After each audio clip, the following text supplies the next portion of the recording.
छैया में तबे बहिया में धार गेलबा अकेला खेत में इंतजार करबा छोरी रोजे रोजे मिल जाइबा अकेला खेत में इंतजार करबा करबे करबा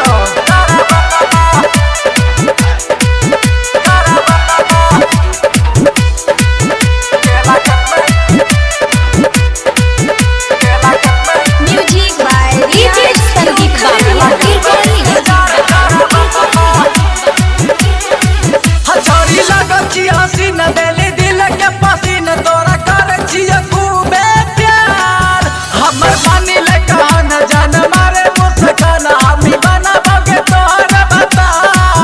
छोरी लगो छी हसीन दिली दिल के पसीन तोरा करे छिए खूबे प्यार हमर पानी ले कहन जान मारे मुस्कान हमी बनाबोगे तोहर बता छोरी लागत जना मार गे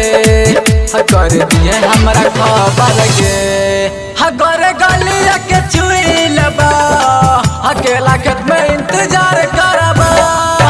छोरी रोजे रोजे मिल जाइबा अकेला खेत में इंतजार करबा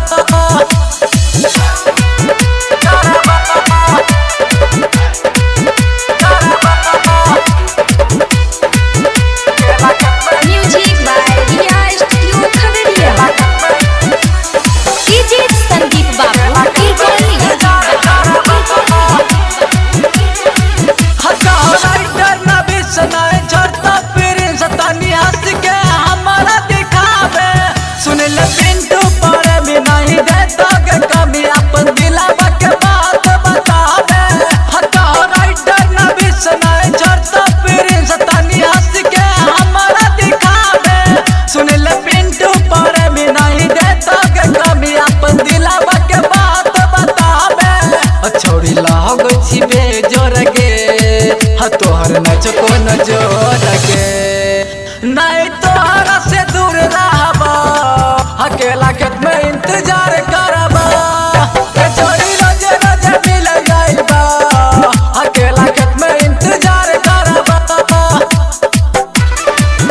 छोरी रोजे रोजे मिल जाइबा अकेला खेत में इंतजार करबा नहीं मिलब बकैया में ओहे केला के छैया में तबे